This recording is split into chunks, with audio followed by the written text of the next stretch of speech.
सुबह आई है तेरी अंगनाई में, उठ जाग मेरे धरती के लाल रंग भर अपनी अंगड़ाई में।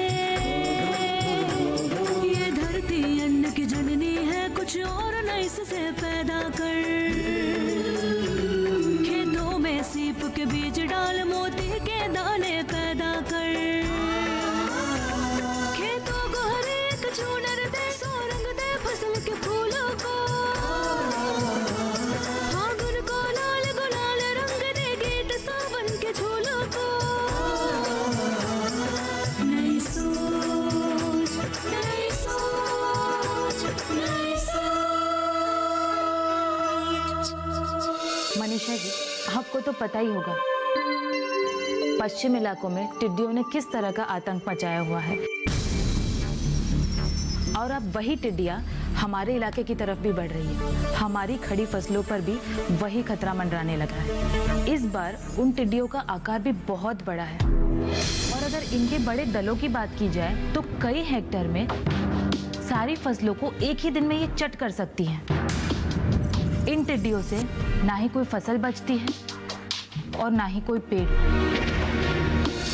इसके अलावा पते के प्रमाण के तौर पर इन्हीं दस्तावेजों में से किसी एक दस्तावेज को इस्तेमाल किया जा सकता है। ये तो बहुत बढ़िया जानकारी दी मैडम आपने। अजय, प्रिया, तुम दोनों दामिनी के साथ मिलकर के फसल बीमा योजना के बारे में पूरे गांव के किसान बहन भाइयों को जानकारी देनी होगी। जी मम्मा। जी मम्मा। मैडम, आज आप यहाँ आकर के हमें बहुत अच्छी जानकारी दी है। इससे किसान बहन भाइयों का रिस्क कम हो जाएगा। Thank you so much ma'am. Thank you की क्या बात है, ये तो मेरा फर्ज है। इनफैक्ट मनीषा जी, आपकी ये फैमिली वाकई एक आदर्श फैमिली है। मुझे आप सब से मिलकर अच्छा तो लगा ही, लेकिन साथ ही एक नई उम्मीद भी जग गई, और इसका श्रेय आपको जरूर मिलना चाहिए। ऐसी बात नहीं मैडम। अच्छा, आप मुझे इजाजत दीजिए, मुझे दूसरे गांव भी जाना है। अजय, फसल बीमा योजना याद तो रहेगा ना? Of course ma'am. ग्रेट। अच्छा, अब मैं चलती हूँ। नमस्ते। नमस्ते मैडम।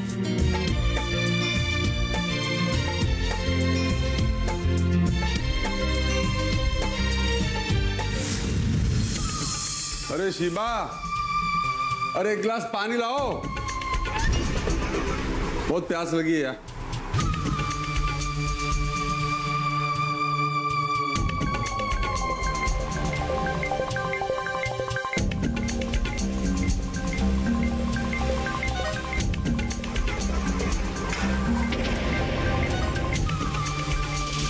क्या हो गया? हमारा पारा क्यों इतना गर्म है? आप मुझे एक बात बताइए, हमने अपनी बेटी को पाल पोस के उसको इतने नाजों से क्या इसलिए पाला है कि कोई उसका मजाक उड़ा सके? हमारी नन्ही बेटी का दिल दुखाए, उसके दिल के छोटे छोटे टुकड़े कर दे? क्या कह रही हो तुम? क्या हुआ? किसने दिल तोड़ा है? किसने हमारी बेटी की हंसी उड़ाई? उन लोगों की इतनी हिम्मत कि वो हमारी बेटी के होठों से उसकी मुस्कुराहट छीन ले, उसकी आंखों में आंसू दे दे। मुझे तो यूं लग रहा है जैसे मेरे दिल पे छुरियां चल रही हैं। अब इतनी हैरत से क्या देख रहे हो मुझे? मैं जो कह रही हूँ उस पर यकीन नहीं हो रहा? अरे हैरत नहीं हो रही है मुझे एक बात याद आ गई। कौन सी बात? जब मेरा ब्याह हो रहा था ना, तो मेरी माँ ने एक पते की बात कही थी। ये औरत जिससे मेरी शादी हो रही है, ये पूरा ड्रामा क्वीन है, इससे बच के रहना। कौन सा ड्रामा खेलेगी इसका अंदाजा तुम्हें कभी नहीं लगेगा। जब तक समझ में आएगा तब तक वो अपना खेल खेल चुकी होगी। मुझे पूरा यकीन है कि उन्होंने यही बात कही। वैसे भी मैं तो उन्हें एक आंख नहीं भाती थी, आज ही फोन करके याद दिला। इतनी जल्दी वो कैसे भूल गई कि सास भी कभी बहू थी? अभी फोन करती हूँ, फिर देखना कैसे तिल मिलाती हैं वो। अरे उनको फोन बाद में करना, पहले ये बताओ डिप्टी के साथ क्या हुआ? आपने मुझे ये कहा था कि मनीषा जी और उनके घर वाले बहुत ही संस्कारी लोग हैं, इसलिए मैंने डिम्पी को बहुत अच्छे से सजाकर साड़ी पहनाकर उनके घर भेजा था, लेकिन उन सब ने तो उसका मजाक उड़ाया। मजाक उड़ाने लगे? वो कैसे? जब हमारी लाडली बेटी उनके घर गई तो उसके साथ क्या हुआ ये आप सोच भी नहीं सकते। शीबा, मेरे सब्र का इम्तिहान मत लो। अरे बताना हो तो बताओ, नहीं तो जाने दो। रुक जाइए डैडी, वहाँ क्या हुआ मैं आपको बताती हूँ। पहले तो आपका होने वाला दामाद यानी कि अजय मुझे देखकर हंसने लगा। वो हंसने लगा? अरे बेटा, इसमें नाराज होने की कोई बात नहीं है। अरे डैडी, आप पहले पूरी बात तो सुनिए। उसके बाद मनीषा आंटी मुझे गौर से देख रही थी। फिर मजाक उड़ाने के लहजे में उन्होंने कहा, ये क्या हुलिया बना कर रखा है। मुझे बहुत बुरा लगा, लेकिन मैंने सोचा मैं अपने होने वाले ससुराल में पहली बार आई हूँ ना, ये सोचकर मैं चुप रह गई। फिर मम्मी ने मुझे जैसा समझा कर भेजा था, मैं किचन में जाकर के मनीषा आंटी की हेल्प करने लगी। ऐसा करना तो बहुत अच्छी बात है बेटा। अरे बीच में क्यों टोक रहे हैं, उसकी बात तो सुनिए पूरी। तुम बताओ बेटा। हाँ डैडी, मैं किचन में गई तो मनीषा आंटी ने बोला, ठीक है तुम रोटियां बेल दो, मैं सेक लेती हूँ। तो मैंने तो साफ मना कर दिया, मुझे रोटियां बेलना नहीं आता। अरे शीबा, तुम्हें रोटियां बेलना भी नहीं सिखाया? ये काम तो बावर्चियों का है और हमारी बेटी तो राजकुमारी। पर मम्मी एक और गड़बड़ हो गई। जब मैंने आपसे मसूर की दाल पूछी थी, तब आपने मुझे मूंग की दाल दिखाई थी। मनीषा आंटी ने मुझे मसूर की दाल बनाने को बोला, तो मैंने मूंग की दाल का डिब्बा उठा लिया। तो उन्होंने पता है आपको क्या कहा? कहा कि तुम्हारी माँ ने तुम्हें कुछ सिखाया नहीं क्या? शीबा, अगर तुम चाहती हो कि डिब्बी का वापस कहीं मजाक न बने, तो इसको ट्रेनिंग दो, कुछ काम काज सिखाओ, नहीं तो इतना बढ़िया रिश्ता हाथ से निकल जाए।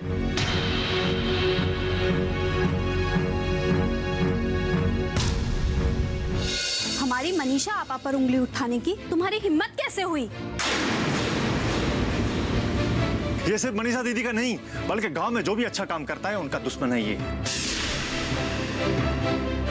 हुकम सिंह, जल्दी यहां से चले जाओ, वरना आज हमारे हाथों से तुम नहीं बचोगे।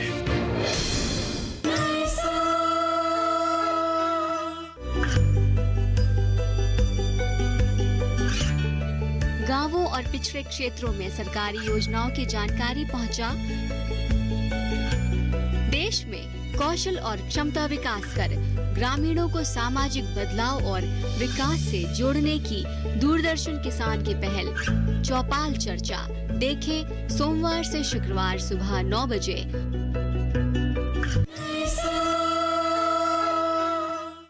क्या बात है सुलेमान भाई, आज आपने हम सबको यहाँ क्यों बुलाया है? कोई खास कारण है क्या? खास कारण तो कोई नहीं है, बस मेरा दिल चाहा कि हम सब इकट्ठे हों, बातचीत करें, एक दूसरे का हाल चल जाने। वैसे भी सब लोग अपने अपने कामों में व्यस्त रहते हैं, त्योहारों के सिवा मिलना कहाँ हो पाता है। सुलेमान भाई एकदम ठीक बोले हैं। सुलेमान भाई ठीक तो बोले, मगर कुछ छुपा रहे हैं। कोई ना कोई कारण तो जरूर होगा। बताइए सुलेमान भाई, क्या बात है?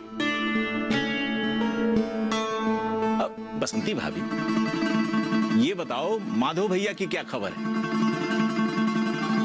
दिल्ली से कोई फोन आया कि नहीं आज उनका? अब तक तो नहीं आया, लेकिन सुलेमान भाई आपने मेरी बात का जवाब टाल दिया। आज फोन नहीं आया? लगता है माधव भैया शहर जाके काफी मसरूफ हो गए। सुलेमान भाई, आप जवाब नहीं देना चाहते हैं तो ना सही, पर आपके सवाल का जवाब ये है कि उनका बार बार फोन आता है। मैंने तो कितनी बार उनको मना किया है कि वो मुझे फोन ना किया करें और काम में मन लगाए, पर वो मानते ही नहीं, और कभी कभी तो दिन में 2 बार फोन करते हैं और ढेर सारी बातें करते हैं, मुझसे भी और चंदू से भी। बहुत प्यार करते हैं ना माधव भाई आपसे और चंदू से। फोन पर आपकी आवाज सुनकर ही कैसे खुश हो जाते हैं। लशिता भाभी, आप भी ना। देखा, माधव भैया का नाम सुनते ही बसंती भाभी कैसे शर्मा गई। अरे क्यों परेशान कर रही हो बसंती भाभी को? अरे मैं परेशान कहाँ कर रही हूँ, मैं तो उनकी तारीफ कर रही हूँ। अल्लाह से यही दुआ मांगती हूँ कि माधव भैया और बसंती भाभी की जोड़ी सदा सलामत रखे। आओ, आओ। बैठो बैठो। आप सभी को सलाम और मेरा नमस्ते। नमस्ते। मेरे तरफ से भी।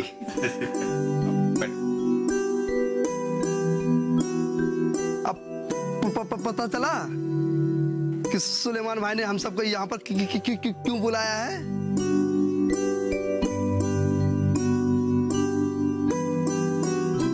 इन बच्चों ने कहा था मुझे सबको बुलाने के लिए, इसीलिए मैंने सबको बुलाया है। मैम सब क्यों नहीं आई?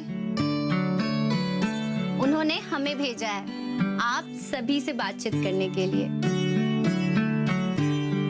लेकिन यहाँ बहुत कम लोग नजर आ रहे हैं।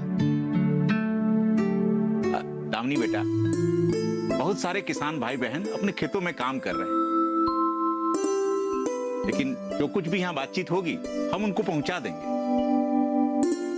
तो आप सब ने टिड्डियों के हमले के बारे में खबर तो सुनी ही होगी। ये खबर तो जंगल में आग की तरह दूर दूर तक फैल गई है। हमारे आसपास के लोग भी हमसे पूछ रहे थे ये सब कैसे हो रहा है। सब लोग इन टिड्डियों से परेशान हैं। मैंने तो बहुत गर्व से बोला, हमारे गांव का बहादुर साहसिक नौजवान है, इससे निपटने में हमारी जरूर कोई मदद करेंगे। हल्कू ने बिल्कुल ठीक कहा है। अब इन मुसीबतों से तुम लोग ही हमारी मदद कर सकते हो, नहीं तो हमारी तो सारी फसलें बर्बाद हो जाएगी। हम एक और अच्छी खबर लाए हैं आप लोगों के लिए। अच्छी खबर? वो क्या? अरे तुम चुप रहो, बीच में मत टोका करो। हाँ अजय बेटा, तुम क्या कह रहे थे? यूं तो अपने गांव के किसान बहनों भाइयों की बहुत सारी समस्या है। ये तो आपने एकदम ठीक कहा, बहुत समस्या है हमारे गांव के किसानों की। और तुम चुप रहो ना। हाँ हाँ अजय बेटा, क्या कह रहे थे? हाँ, तो मैं ये कह रहा था कि उनमें एक बड़ी विकट समस्या ये है कि सूखे, बाढ़ और भी बहुत सारी प्राकृतिक आपदाओं से फसलों की बर्बादी होती है। कल ही एसडीएम साहिब आई थी हमारे घर और बता रही थी कि प्रधानमंत्री फसल बीमा योजना से जो भी फसलों की बर्बादी होती है उसका मुआवजा मिलेगा। ये तो बहुत ही बढ़िया समाचार है। ये फसल बीमा योजना 2016 में शुरू की गई। इसके अंतर्गत आने वाली सभी फसलें जैसे रबी, खरीफ, वाणिज्य और बागवानी फसलों को शामिल किया गया है। खरीफ यानी धान, मक्का, ज्वार, बाजरा, गन्ना आदि की फसलों के लिए 2% प्रीमियम का भुगतान किया जाएगा। रबी यानी जौ, गेहूं, चना, सरसों आदि की फसलों के लिए 1.5% प्रीमियम का भुगतान किया जाएगा। वार्षिक और वाणिज्यिक फसलों की बीमा के लिए 5% प्रीमियम का भुगतान किया जाएगा। और जागरूकता ना होने की वजह से किसान अपने फसलों का बीमा नहीं कराते थे। पर अभी हमने गांव में 2 योजनाएं, कुसुम और कौशल विकास के बारे में आप लोगों को जागरूक किया है और आपने इन योजनाओं पे अमल भी किया है। और आप लोगों से प्रभावित होकर एसडीएम साहिबा अपने आप को रोक नहीं पाई और इसीलिए वो ये जानकारी देने गांव चली आई। पहले जो एसडीएम साहब थे उन्होंने बहुत प्रयास किया कि हमारे गांव में सरकारी योजनाएं आए, लेकिन हमारे गांव में अड़ंगा लगाने वाले बहुत बैठे हैं। उनका मकसद यही है कि हमारे गांव में कोई सरकारी योजना ही ना आए। एसडीएम साहब के बहुत प्रयास के बावजूद भी कोई परिणाम नहीं आया, बल्कि वो खुद ही चले गए ट्रांसफर होकर। हमने तो सुना है कि उनका ट्रांसफर करा दिया गया है। और ये दुष्ट काम करने वाले थे जगदीश राज और हुकुम सिंह। हम आपको विश्वास दिलाते हैं कि अब इस बार ऐसा नहीं होगा। फसल बीमा योजना से जो भी फसलों का नुकसान होगा उसकी भरपाई सरकार की तरफ से हो जाएगी। बस आप सबों को अपने अपने फसलों का बीमा कराना होगा। इस फसल बीमा योजना में आपको किसी भी प्राकृतिक आपदा,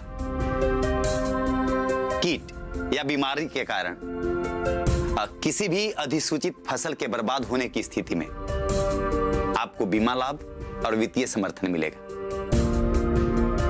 इसके साथ सरकार खेती से होने वाली आमदनी को विशेष रूप से आपदा के वर्षों में स्थिरता देने में भी मदद करेगी। इस फसल बीमा के बारे में एसडीएम साहिबा ने मेरी मम्मा को विस्तार तरीके से बताया है।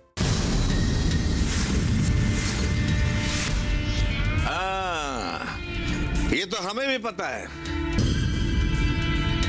कि नई डीएम साहिबा आपकी माताजी पर बहुत मेहरबान है। उनकी हर बात मानती हैं वो। और मैंने तो यहां तक सुना है कि वो उनसे मिलने आपके घर भी आई थी। हाँ? क्या कारण है इसका? कुछ बता सकते हैं अजय भैया? हुकुम सिंह, आपका कोई हक नहीं मेरी मम्मा के बारे में एक शब्द भी बोलने के लिए। आखिर मतलब क्या है आपका? अरे मतलब तो साफ है, नई एसडीएम साहिबा पर ऐसा कौन सा जादू टोना कर दिया है आपकी पूजनीय माता श्री मनीषा मैडम ने, जो उनसे सलाह मशवरा करने उनके घर भी जाती हैं। हमें पता चल जाए तो हम भी वही जादू टोना आजमाएं एसडीएम साहिबा पर। ये क्या बकवास कर रहा है? हमारी मनीषा आपा पर उंगली उठाने की तुम्हारी हिम्मत कैसे हुई?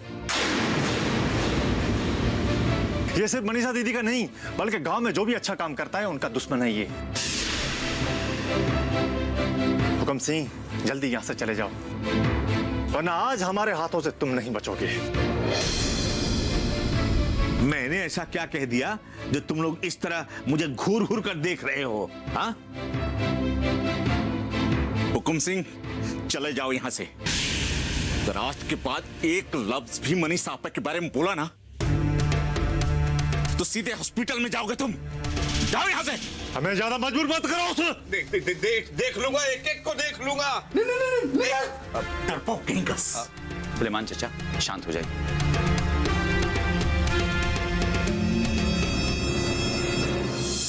तुम्हें ठीक ठीक मालूम है कि यही करने वाली है अनीता मैडम? 100% सही कह रहा हूँ सरकार, 100% सही कह रहा हूँ। एडीएम अनीता कुमार किसान बहन भाइयों के लिए फसल बीमा योजना के बारे में बता कर गई है।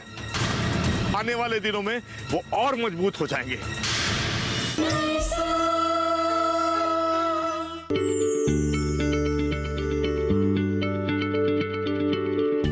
क्या आप किसी बीमारी से परेशान हैं?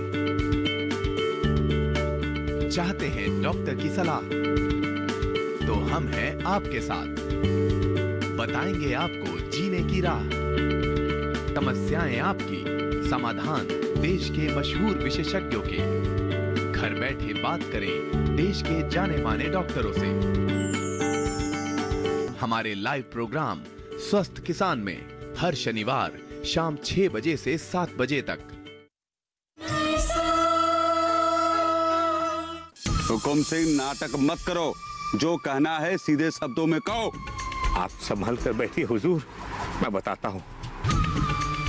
वो मैडम है ना एडीएम अनीता कुमार, जिन्होंने माधव वाले केस में भरी सभा में मुझे डांटा था, वो आज गांव आई थी। वो मैडम आज यहाँ आई थी? किस लिए? अरे मनीषा मैडम से मिलने। क्या वो मनीषा मैडम से मिलने आई थी? देखा, आप भी हैरत से उछल पड़े ना। अब तो आपको मानना पड़ेगा कि मैं जब भी आपके पास आता हूँ कोई फड़कता हुआ धमाकेदार विशेष समाचार लेके आता हूँ।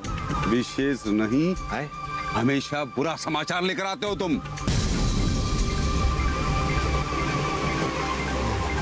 तो मैडम क्यों आई थी, कुछ पता चला? मैंने पता करने की बहुत कोशिश की सरकार, लेकिन बेवकूफ गांव वाले कुछ बताते नहीं, बल्कि मुझे मारने दौड़ पड़े। बड़ी मुश्किल से जान बचा के भाग के आया हूँ सरकार। बुज़दिल और डरपोक, तुम गांव वालों से डर के मारे भाग कर यहाँ आ गए और यही बताने आए हो तुम मुझे? अपनी जान सबको प्यारी होती है हुजूर, लेकिन आपका ये गुलाम इतनी आसानी से हार मानने वालों में से नहीं है। मैंने अपने जासूसों से पता किया है कि वो एडीएम अनीता कुमार अब मनीषा मैडम से मिलने आई थी। असल बीमा पर चर्चा करने आई थी। असल बीमा पे चर्चा? ये कौन सा बीमा है? भूल रहा हूँ सरकार, 1 मिनट याद करने दीजिए। असल, कसल, बसल, मसल, अब फसल भी बोल दो, यही बाकी रह गया है। अरे हाँ हुजूर, बिल्कुल सही कहा। फसल बीमा। रास्ते भर याद करते आ रहा था, आपको देखा तो भूल गया था। अच्छा, फसल बीमा योजना। ये फसल बीमा योजना है क्या? ये तो पता नहीं चला, पर एक बात पता चली है बड़े मालिक, और वो ये है कि वो पानी जो आप और कुमार साहब बिल्डिंग और फैक्ट्री में इस्तेमाल करने वाले हैं, एडीएम मैडम उस पर रोक लगाने वाली है, ताकि वो पानी किसान बहन भाइयों के काम आ सके। किसान किसान किसान किसान, अरे किसान नहीं हुआ, धरती के भगवान हो गए। अरे मैं भी तो आप ही की पार्टी का हूँ सरकार, लेकिन इस सच्चाई से भला कौन इनकार कर सकता है कि किसान बीज बोता है, खेत जोतता है, फसल उगाता है, तब जाके हमें खाना मिलता है, वरना हम सब तो भूखे ही मर जाते।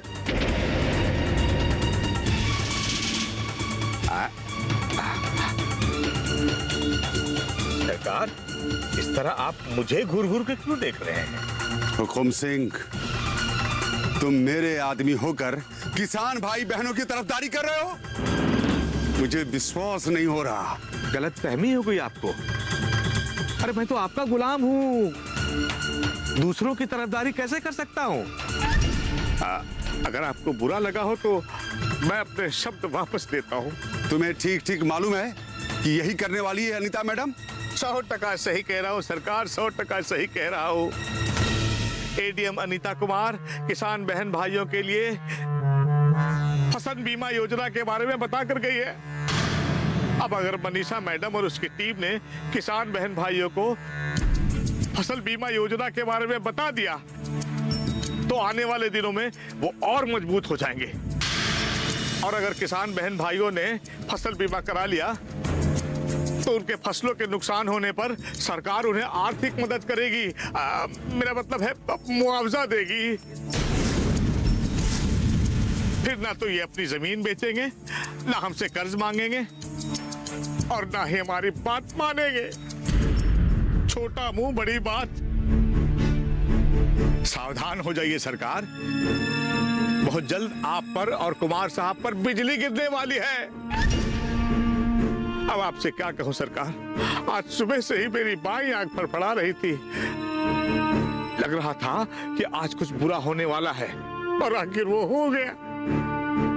बिल्डिंग और फैक्ट्री नहीं बनी तो लाखों का नुकसान हो जाएगा। लाखों का नहीं, करोड़ों का नुकसान होगा। मैं अपनी बात कर रहा था सरकार, छोटा मुंह बड़ी बात। अरे मेरा भी तो लाखों का नुकसान होगा। अब किसान बहन भाइयों का कोई नुकसान नहीं होगा, उन्हें फसल बीमा योजना के तहत मुआवजा मिल जाएगा। फसल बीमा योजना की पूरी जानकारी इकट्ठा करो। जब से मनीषा मैडम कुसुम और कौशल विकास योजना गांव में लेकर आई है, तब से किसान भाई बहन दिन पर दिन मजबूत होते जा रहे हैं। फसल बीमा योजना हमारी योजना पे पानी फेर रहे हैं। हम और कुमार अपनी जान लड़ा देंगे। एडीएम अनीता कुमार को उसके मकसद में कामयाब नहीं होने देंगे। आपके मुंह में घी शक्कर सरकार, भगवान करे ऐसा ही हो। तुम फसल बीमा योजना के बारे में पूरी जानकारी इकट्ठा करो, नहीं तो तुम खुद अपना बीमा करा लो। जी सरकार, प्रणाम। नई सोच के नई सुबह आई है तेरी अंगनाई में, उठ जाग मेरे धरती के लाल रंग भर अपनी अंगड़ाई में। ये धरती अन्न की जननी है, कुछ और नई से पैदा कर। नई सोच, नई सोच, नई सोच।